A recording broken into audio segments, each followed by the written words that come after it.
Okay, so good morning, all of you. I hope you can hear me. You can see my slide. Good morning, sir. Good morning, very good morning. Yes, sir, we can see your You can slide. see my slide. Can you hear me also? Yes, yes. All right. Okay. So we have been discussing. In fact, we have been talking about optimization techniques and all. We really got into deep learning stuff.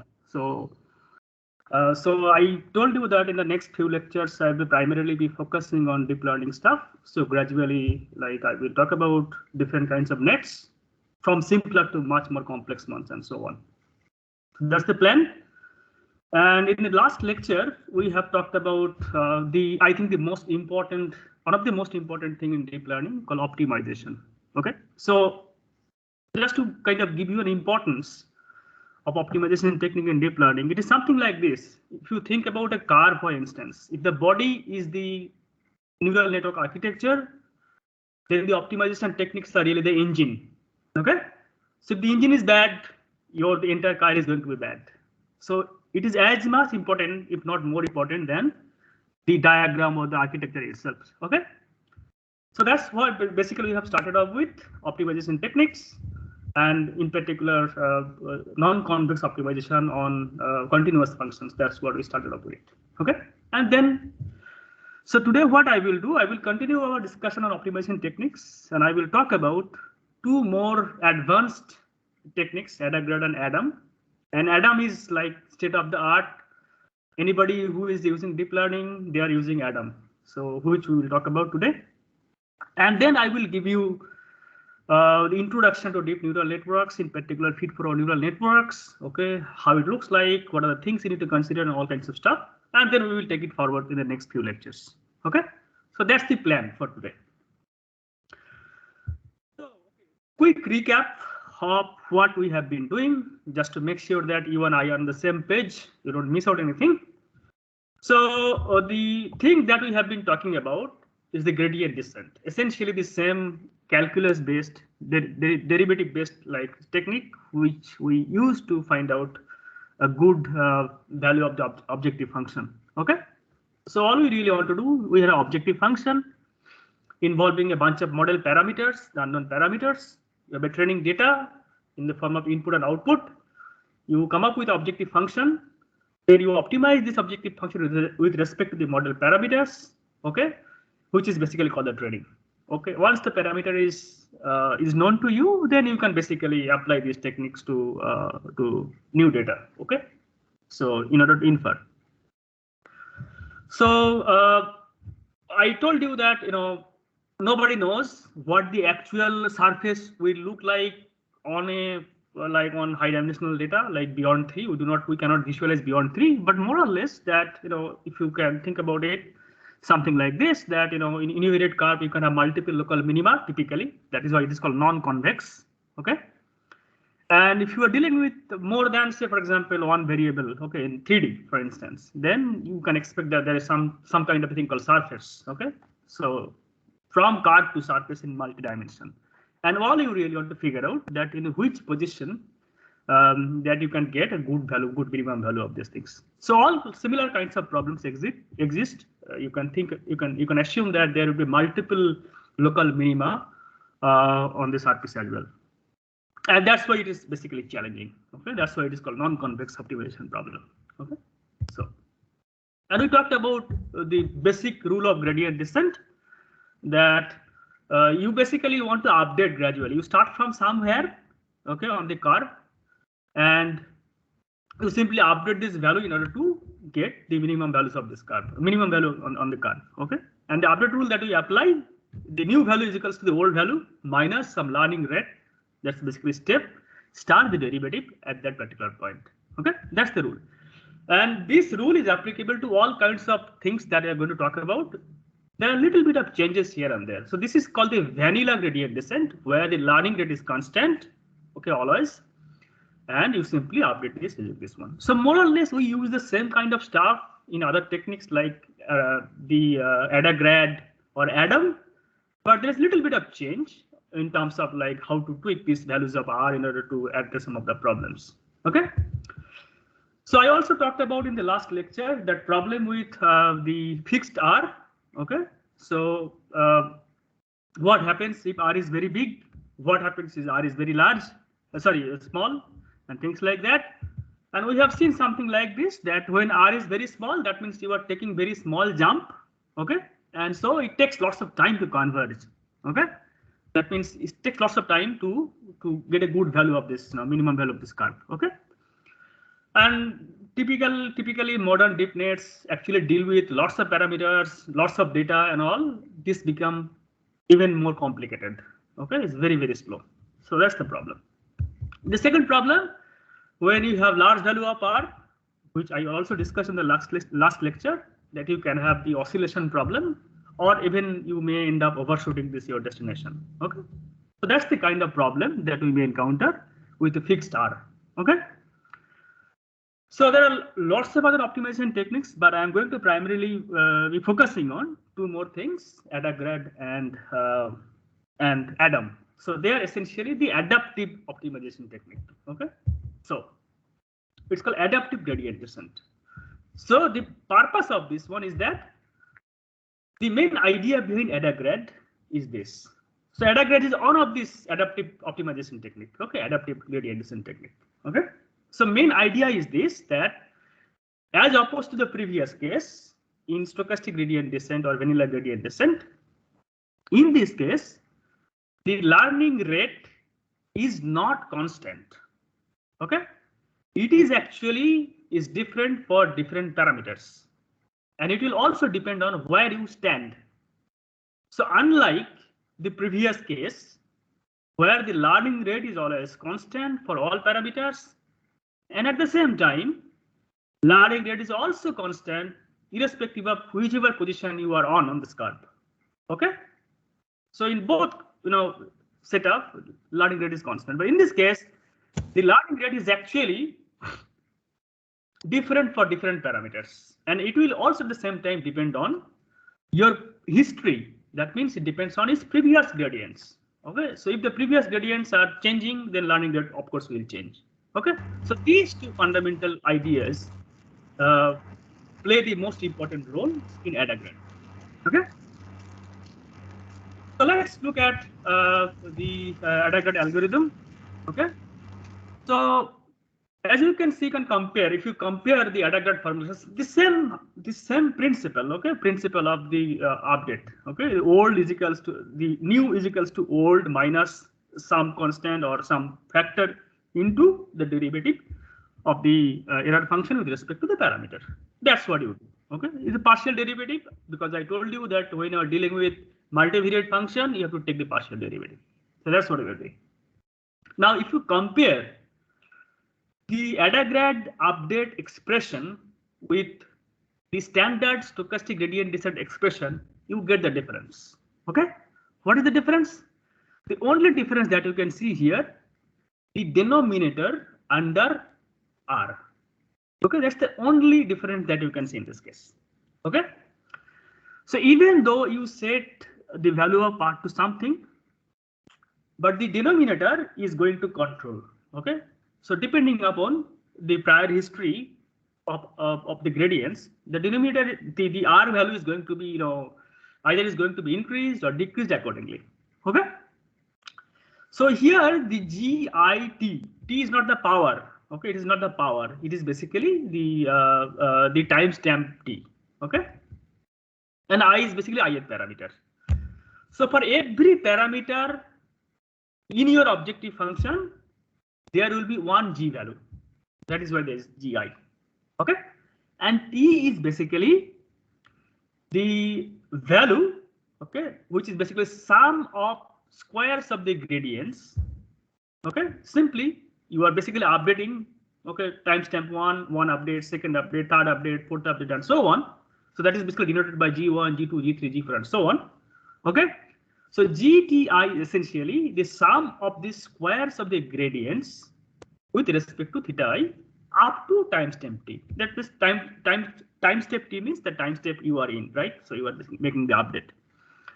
And the epsilon is basically the smoothing parameter. It's just to avoid the zero division. Okay, in case Zi is 0, then you really don't want to divide r by 0, so you just like smooth this whole thing. Okay, it's like just a heuristics kind of thing.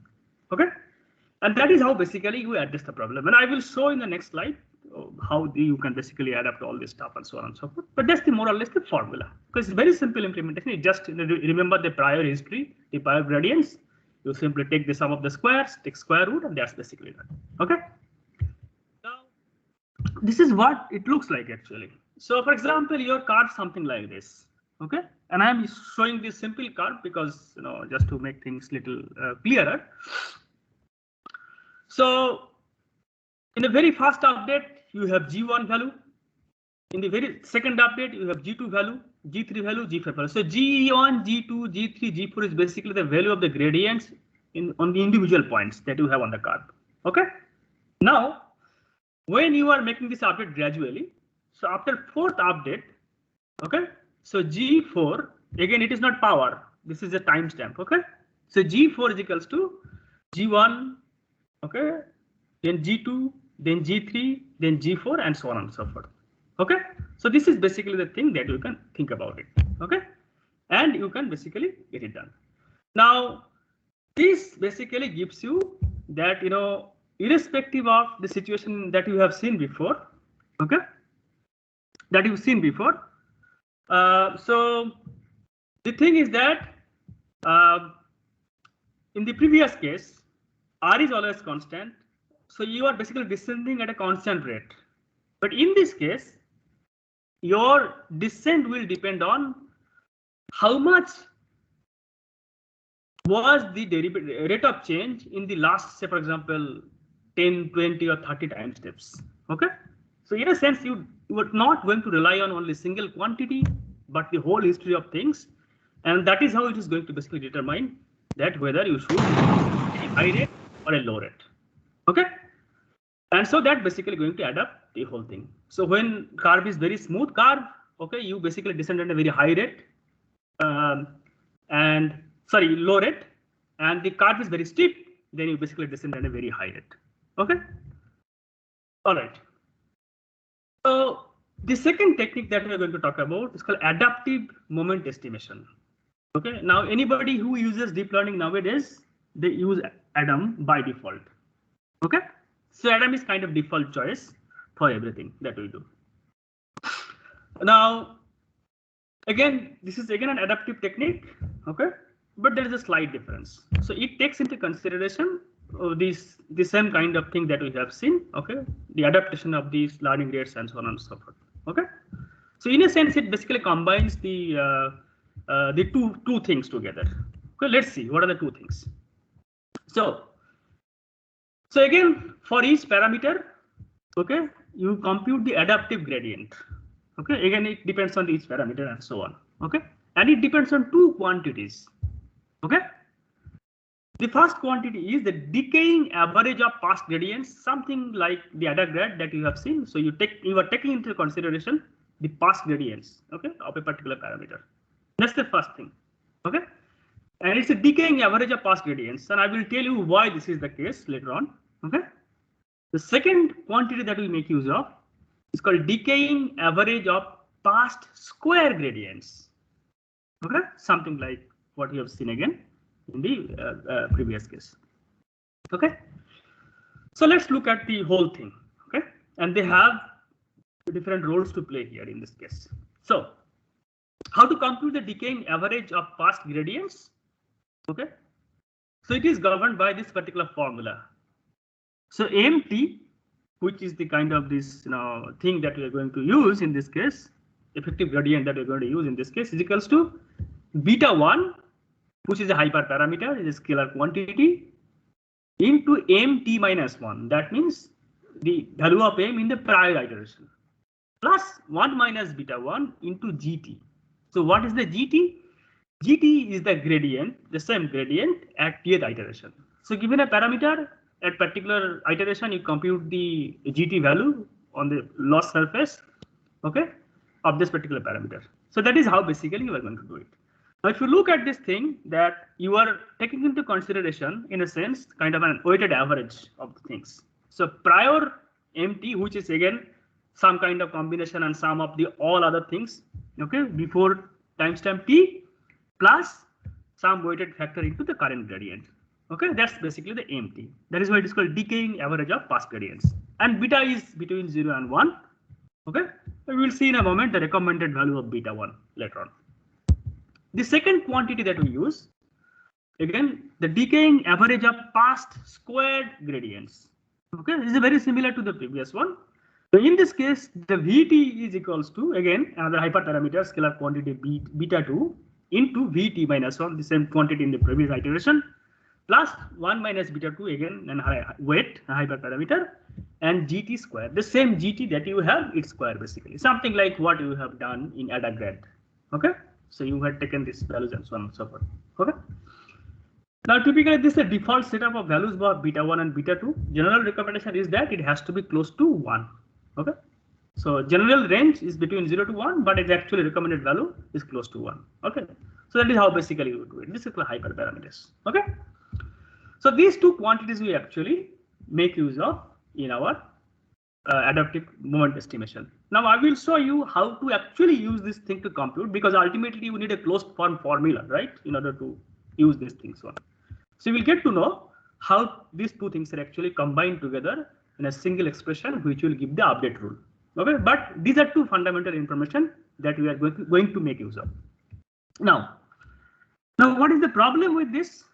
Now, if you take a quick look at this expression, okay, now typically this you need to initialize this value, because in the very first iteration, okay, you need to initialize this value of MT, M1, right, or V1 or something like that. You have to basically do this because you do not know that. So typically initialize these two zeros. So that's the kind of general recommendation, that you set it to 0 and things like this. Okay. Now, if you do that, the initial values of MT and VT to 0, okay, then it's generally this whole expression is biased towards 0. Okay, why? Because beta 1 value is very high. Beta 2 value is also very high. So the initial values are basically close to 0 or 0 actually. Then the whole expression becomes biased toward 0 values. Okay, so we need to actually tackle this problem. Okay, that means we don't want to bias the whole thing towards 0. So this is how basically you do the bias correction. Okay, so because the MT and VT are initialized to zeros, they're biased towards zeros. So we do a little bit of bias correction. Okay, so we do a little bit of adjustment. What is the adjustment? Now M cap t is equals to the MT, original MT, divided by 1 minus beta 1 t. Okay, and then VT also is similar way you can actually compute this thing. So the question is then how this actually came into picture at the very first place. Why 1 minus beta 1 to the power t, beta to the power t, and so on and so forth. Okay, now remember that beta 1, and so this formula didn't came out of blue actually. So there is a little bit of like theory involved, which I'm skipping in this lecture. Okay, you can actually take a look at the original Adam paper and then you can get it. This very simple proof is there. So it is based on mathematical proof. But intuitively, what happens is that recall that the value of beta 1 and beta 2, they are very close to 1. Okay, beta 1 is 0.9, beta 2 is 0.99 or something like this. Now, remember that MTs and VTs are biased towards 0, and it is more biased when you are just starting off. Okay, initially at the initial few iterations and so on and so forth. So more progress you are going to make, that means more updates that you're going to make, then you can basically reduce this bias a little bit. Okay, so that means say in one first, second, third iteration, the amount of bias is much higher than so when you are at, for example, 1000 iteration. Okay, so as you progress, you can probably correct it, and that's the main intuition behind it. So t is basically the number of iteration. Beta 1, beta 2 both close to 1. Okay, and so basically this way you can actually, it's less than 1. So more you update that you're going to make, the beta 1 to the power t or beta 2 to the power t is going to be close to 0. Okay, as a result, you don't need bias correction then. So more update that you're going to make, you need less bias correction. Okay, and as a result, you can get the desired sort of these numbers that you want to get. All right. So this is the bias correction. So finally, we do not use MT and VT, but we actually use M cap t and V cap t. Okay. All right.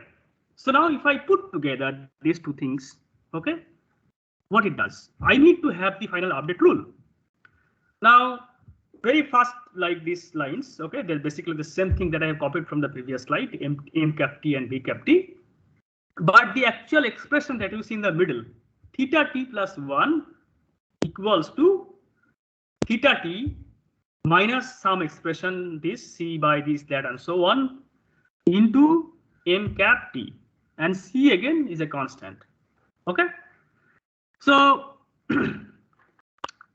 somebody can question, okay, then why the need for c? We could have made the entire thing free of like hyperparameters and so on. That is not possible in machine learning. That is not possible.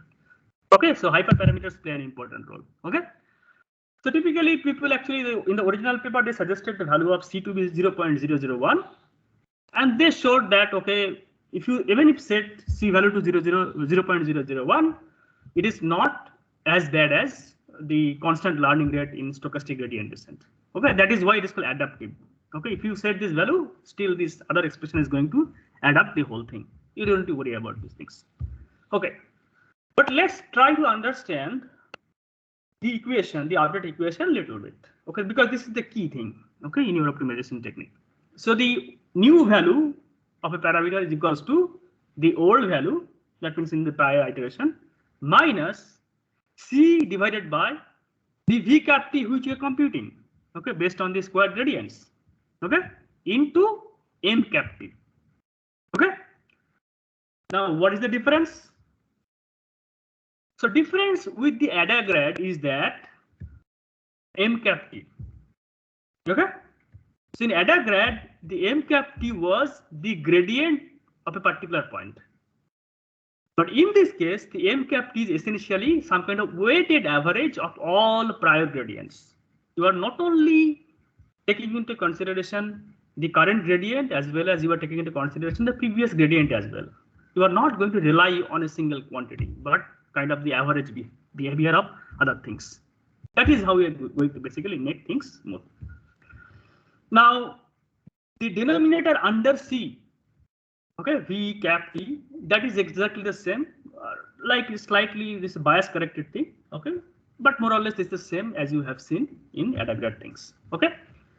So to sum up the whole thing, there are two differences with the vanilla stochastic gradient descent, okay.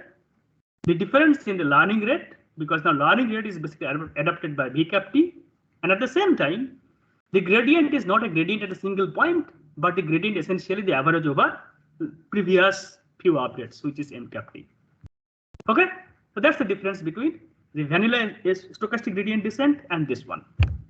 Now the difference with the adaptive gradient descent at AdaGrad is that only the m cap T expression. Okay, so in this case, m cap T is again the average over all prior gradients, but in case of AdaGrad, this is only the gradient of a particular point. Okay, so that is basically how you are going to adapt the whole thing. All right. Now question is why, intuitively, of course, why m cap T is a good thing. Okay. Now, if you can recall our discussion on mini batch gradient descent, okay, what we are doing, that we are taking the mini batches of the data because otherwise it will become computationally much more complex. So the first mini batch, I consider the first mini batch, okay, it will tell me that you go in this direction because gradient essentially telling you which direction you should move, okay, in order to get good result. So first mini batch is telling go to this direction. Second mini batch is telling go to this direction. Third mini batch is telling go to this direction, and so on and so forth. Okay, and that is how basically you are making progress in the original stochastic gradient descent. Now, think about a situation like this. So first guy told you go north.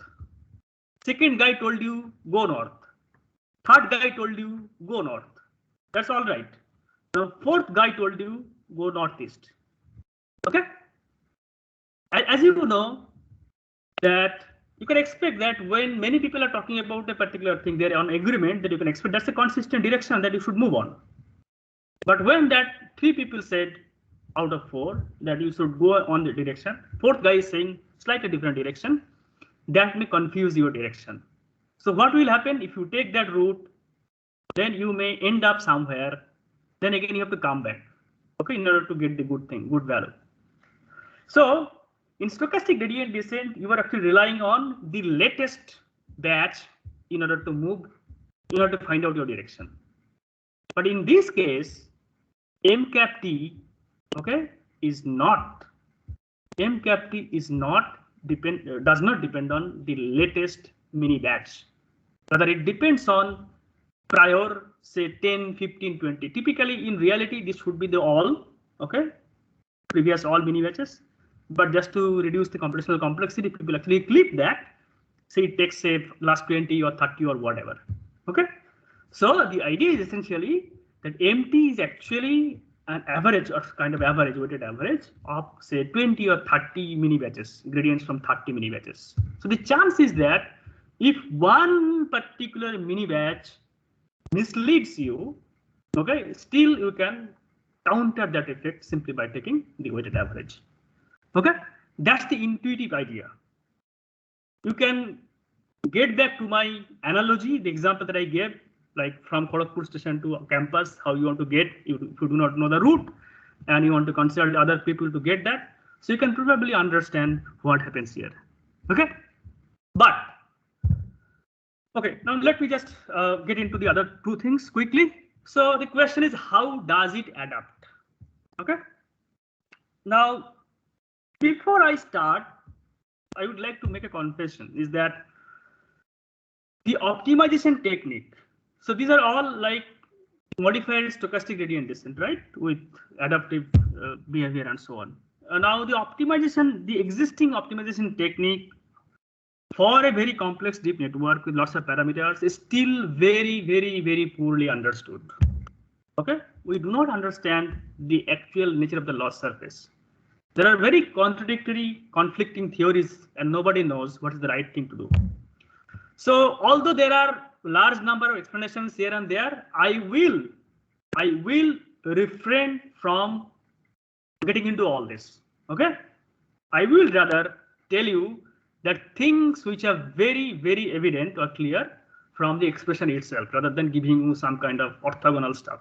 That may be right, maybe, I do not know, there is very little evidence. So what I would like to do here, I would like to take a very simple example and try to tell you from the formula itself what it can actually do. Okay, now if you look at the surface or rather the curve and look at the expression very carefully. Now look at the point star, this particular point. Okay, so here you can expect GT is very large. Okay, because it's very steep descent. So if GT is very large, because VT is also some kind of like the square root of sum of squares and all, VT is going to be also large. Now if you look at the expression, is M cap T by V cap T. Okay, so that remains very flat. So as a result, they are going to basically, compensate each other. Okay, so as a result, okay, less likely to overshoot your destination. You don't, okay, take very big jump from here to there. Okay, because that is going to basically counter the whole thing. Now this happens for very steep curve.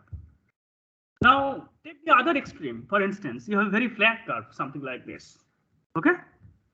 Now again, if you look at this particular expression very carefully, so GT is small here.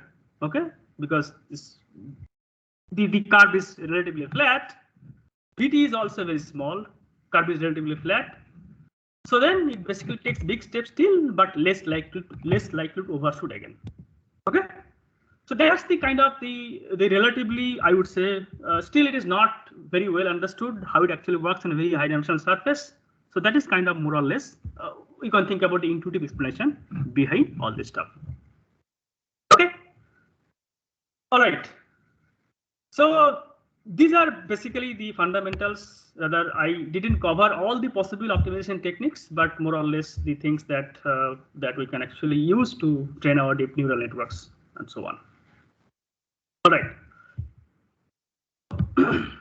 let's get into our probably the things that we are interested about. Okay. So deep neural network. Now, so far I have talked about the optimization techniques, the the premise is that you assume that I have to basically I have an objective function, an error function, and basically I need to optimize it. Okay, that's basically all we have seen so far, and so on. Now, basically, we are actually going to look into the network structures. What are the things that you need to know? How we can construct a network? What are the different practical guidelines to train these? Okay, and why it is necessary, and all these things basically we're going to look into. Okay.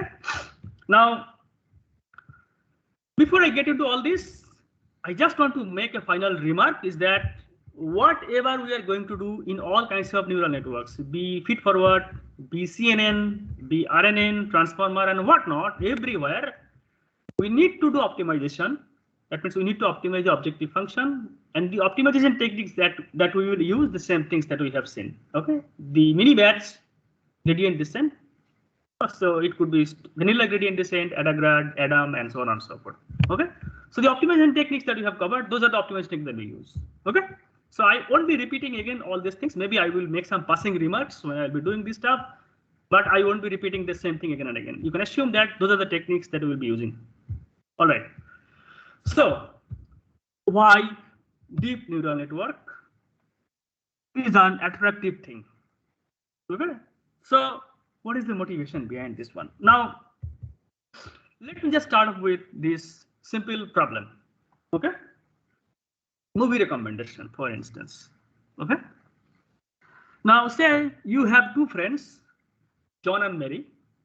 Okay. You have two friends. And you have prior data telling the movies you liked or you disliked that your friends had rated. Okay. Something like this. When you have two friends, they have watched these movies and so on and so forth. They have given some rating like 3, 5, or so on, and then basically you have a marker called yes or no, where you are saying that whether I like this movie or I dislike this movie. Okay, that's the data that you have. And now a new movie, for example, name some Gravity or whatever. In this case, Gravity has been released. Okay, and fortunately, your friends have watched this movie. Okay. And they have rated this movie, but you haven't yet watched, and you want to take a decision whether I should go and watch the movie. Of course, if you don't like it, you don't want to spend your money on it, so you want to take a decision. Now, because your friends have already watched this movie and they have rated this movie, the question is whether you can use that information to decide whether you are going to watch this movie or not. Just a classic prediction problem. Okay, supervised learning problem. Okay, just prediction problem. So you have like two-dimensional data, which is Mary's rating, John's rating, and you have the label called yes or no. The yes or no means whether I like or I dislike. Just a standard classification problem that you do. When I'm using this simple example to illustrate the power of deep neural network. That's my purpose. So let's get into the actual thing. Okay, now if this is the problem that you have to deal with or you have to solve, what you do? You can use many kinds of things. Okay, you can do this, that. You can do basically SBM, this, that. And I'm not saying that you can use all this stuff. You can actually SBM actually good, pretty good in many of the cases and all. So my objective is not to compare the neural network to SBM and things like that, but I'm trying to tell you in which situations neural network can actually do better. Okay, so let's try to solve this problem. So if I plot this data, for instance, the data will look something like this.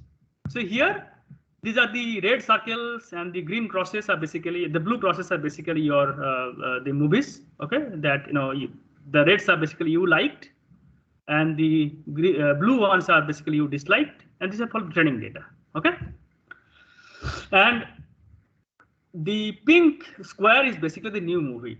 Okay, which you want to basically decide whether you want to watch it or not. All right. Now, if you look at this particular data, for example, I just plotted this data. It seems that you can draw one straight line, okay? This particular straight line, the green straight line, which will separate the two classes very well, okay? The blue crosses and the red circles. So my objective would be, if I can figure out what is the separating straight line, I am basically done. I probably have to find out the best separating straight line. There could be many straight lines which can separate it. So I will try to figure out the straight line which will be best, probably the balanced, okay, distance apart from the red and the blue and so on and so forth. Okay, if I know that, then When the new movie, the pink comes in, I simply have to decide whether this pink is on left side or the right side of these things. Okay, this straight line. If it is on the right side of this thing, then I will like. If it is on the left side of this thing, then I will dislike. That's all I have to basically do. Okay. So the moral of the story is that this data can be separated by a straight line. All right. So how can we predict the level for a new movie? Say, for example, gravity mathematically. This is a graphical view, all right, but we have to basically come up with a mathematical equation. So how can I do that? Okay. So you have been covered logistic regression. Okay, it's a linear model. Okay, so you can actually use logistic regression. Okay, to solve this problem. It's a binary classification problem and separated by straight line. So you can do logistic regression. Okay. Now, what is the graphical view or neural network view of logistic regression? See, every mathematical equation can be represented graphically, just for convenience that we represent the neural network graphically. Okay, but actually the mathematical equation that is there in this expression. Okay, so if I kind of graphically view the logistic regression, it will look something like this. That there's an input layer. Okay, there are two things here. The first feature and the second feature, because you have two features, Jones dating and Mary's dating. So x1 say Jones dating, x2 say Mary's dating. Okay, two feature, and they have their weights, the W1 and W2. Okay, and then it is coming into a particular neuron, another neuron called F. This particular neuron where you have an activation function fz, and this neuron will have a bias called B. Okay. So this whole expression you can think about is very small example, the graphical view of logistic regression, and finally you are going to get the output. Okay. So all you need to do, you need to figure out the good values of W1, W2, and B so that you get something like this particular line. Okay. This green line. That's what you want to do. So as I mentioned, W1 is the weight of this feature X1, W2 is the weight of the feature X2, B is called the bias, and Z, okay, the line that we really care about, the Z is W1 X1, W2 X2 plus B. This simply comes from your 10+2 coordinate geometry. Okay, okay, just like weighted things. It's basically straight line, plane, and so on and so forth, and hyperplane and all. Okay, so this is your Z. Okay, this is your Z. Because if you choose the appropriate value of W1, W2, and B, then you are going to get that. Now, I am passing this Z value to my activation function called fz. And if I use, say, for example, the sigmoid function, then I'm going to get something like this, e to the power z, 1 by e to the power z. So this is called the activation function. Okay, all right. So this is what I'm going to do. Okay, and simply the activation function is going to return value between 0 and 1. So close to 0 means on the left side, and close to 1 means on the right side, and so on and so forth. All right. So now what we want to do is that what the logistic regression is doing here. Okay, what it is doing here. So what it is doing here is that given an input sample, okay, it is telling which side of the straight line the sample lies. Okay, that's what it is actually doing. Okay, so if you just carefully kind of think about it, so the blue line, so the green line is represented by Z in your expression Z. Now let me know for this particular sample, the sample I am talking about, this one pointed by this arrow, for this particular sample, what would be the value of Z, positive or negative? Can anybody answer?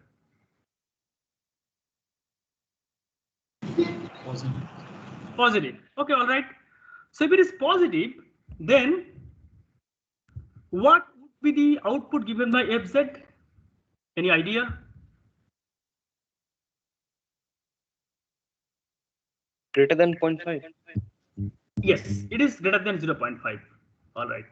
Now, what would be the output given by this expression at this particular point?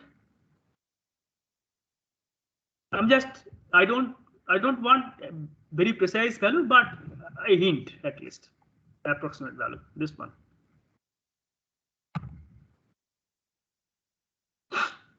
Okay, let me rephrase the question a little bit. Now, given that given these 2 points, this particular point and this particular point, for these 2 points, which value will be higher for fz?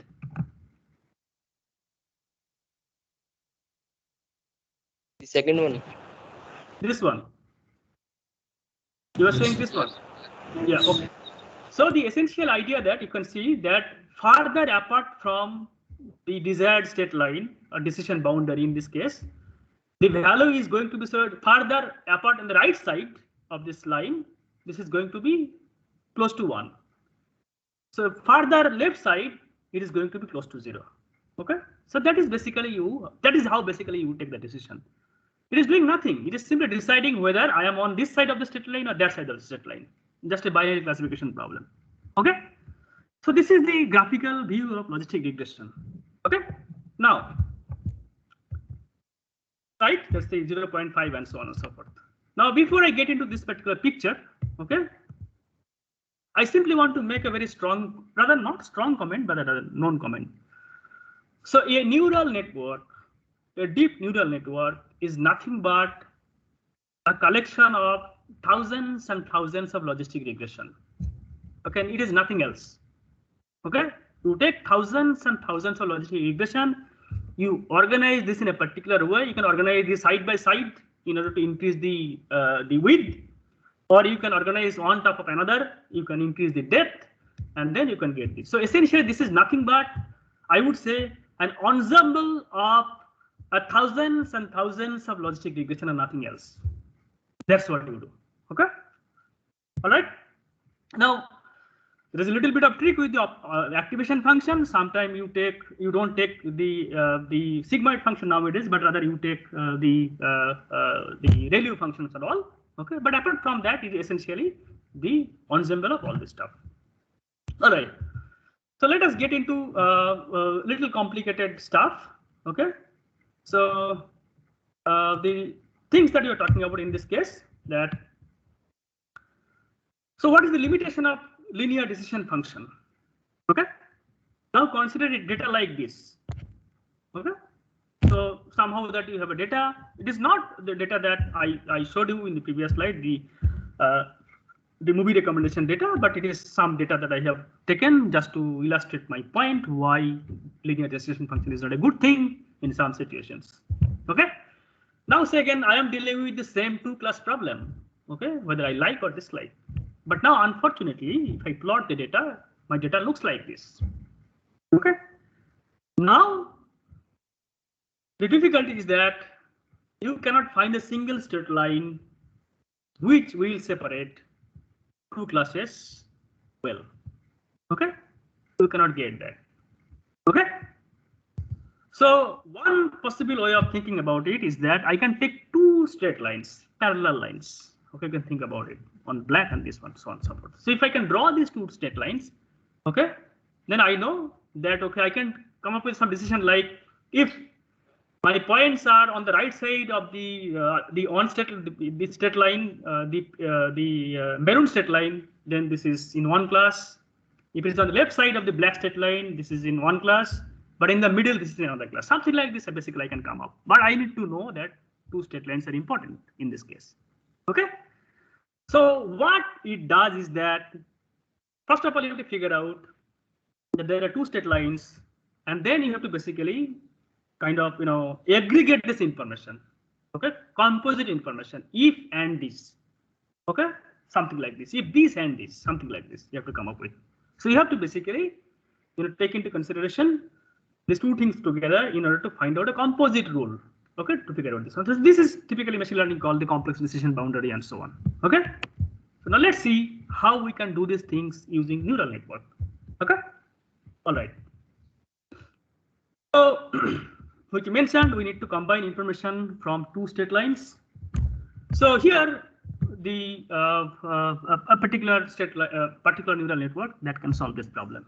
And let me just explain why I am saying this one. Okay. So now the neural network that I have here, I have 2 inputs, x1 and x2, because I have 2-dimensional data. That's why 2 inputs. So I have no control. I cannot change it anyway. I have one output because this is a binary classification problem. So I can model that using single output.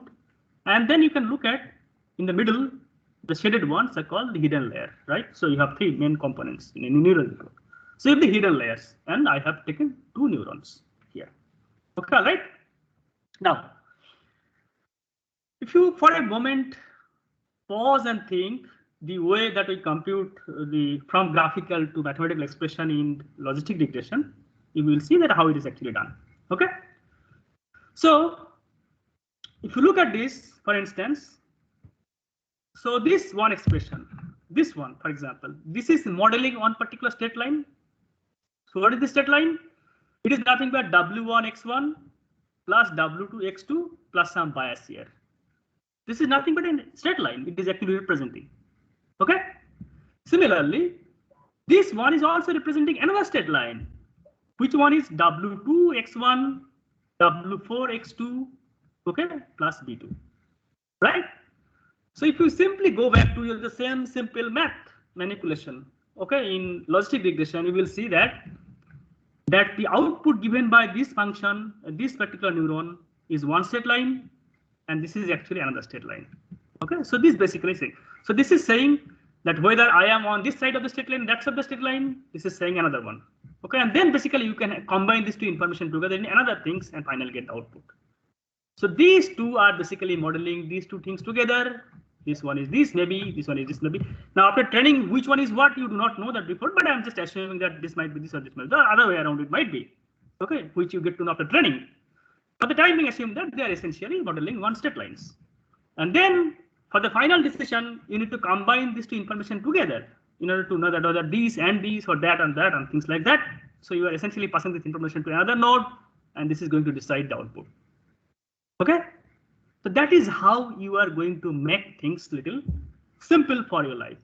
Okay, so what you do, you can see the role of the hidden layers with this particular example.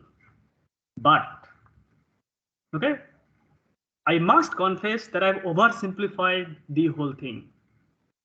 So what is the oversimplification?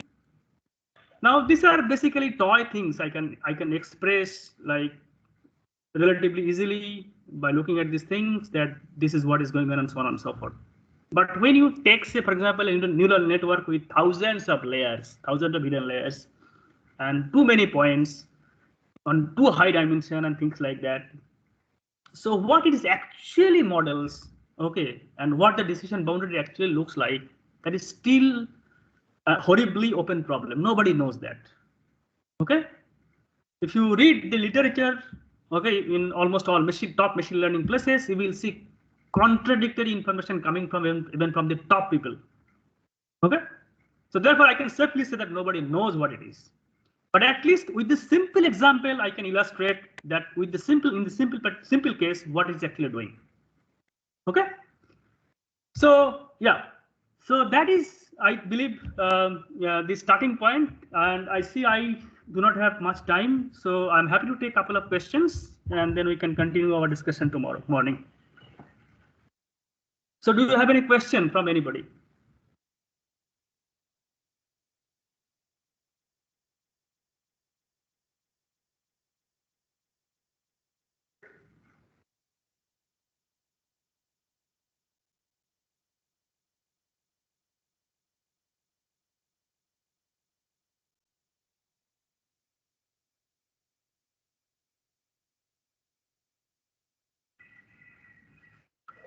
Okay.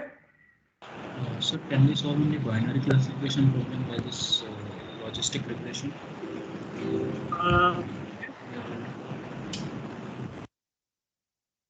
This one? Sir, I was asking that can we solve the binary classification problem by logistic regression? Can you speak a little louder because your voice is very.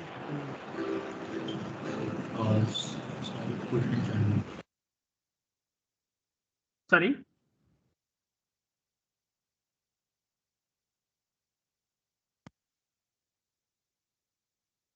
Can you repeat your question?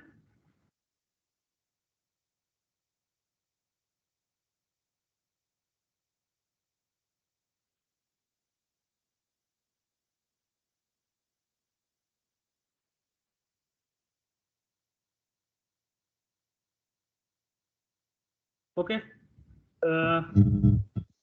Sir, Yes, please. sir, how can we solve problem which have more than two classes or? So more than 2 classes. Yeah. So I will talk about it in the next, like with tomorrow lecture, so how we can do it. But what you do for more than 2 classes, you simply take the multiple neurons, the multiple output in the final layer of the neural network. Okay. So if you have only one class, then the only one output will be enough, because the output, if the output value is close to 1, this is one class. If the output value is close to 0, is another class. But if you have, say, 5 output, you want to get 5 class, that means, then you can take 5 neurons in the final layer in the network, which I will discuss tomorrow, how to design networks for different kinds of problems. Sir, in the last slide that you showed, Yeah. The leftmost set of red circles are being classified as red circles by the black line, but Right. as blue pluses by the red line. So which one will it choose? So see, if you look at the network, there are 2 hidden nodes, right? And 2 hidden nodes are 2 hidden nodes in the layer, okay? And each one is representing one particular state line, right? Now, the middle one will require a composite decision. That means on the positive side of black line and on the negative side of red line. So this is an AND kind of combination, okay? And that is why you see the 2 shaded nodes in the neural network is connected to this output node. So they are essentially passing this information into the F, and F is going to decide based on the parameter values W5 and W6 whether you should take AND decision or OR decision.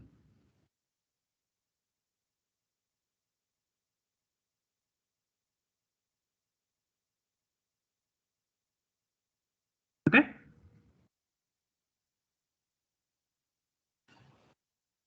Yes, sir. And what about these red circles? So red circle, so this is a 2 class data. Okay, that means the training data. So red circle means say the movies I liked, okay, or maybe I disliked, whatever. And the blue crosses mean the movies I liked. Okay.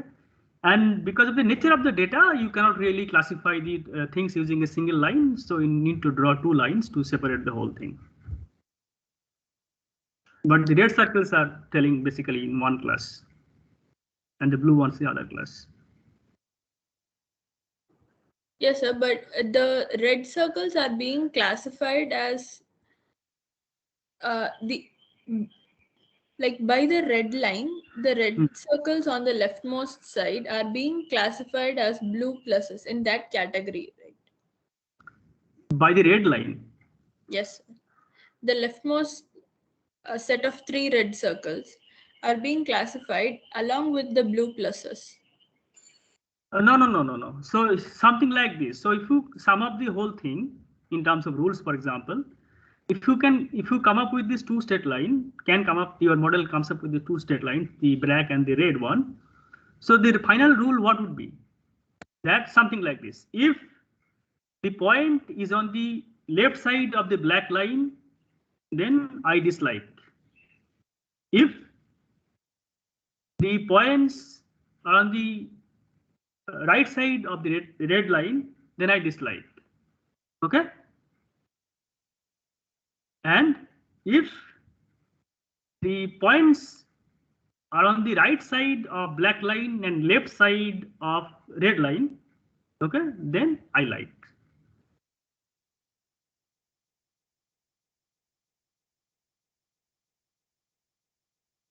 Does this make sense, or still you have confusion? Yes, I got it. Yeah. So see this, the neural network thing is nothing but, you can say, sophisticated if-else kind of rule. Okay, but you represent this rule mathematically in terms of mathematical equation, because that's the only way you can actually train the network. Okay. Okay, all right. So if you do not have any question, then we can sign off, and then I will see you tomorrow morning. Okay, thank you.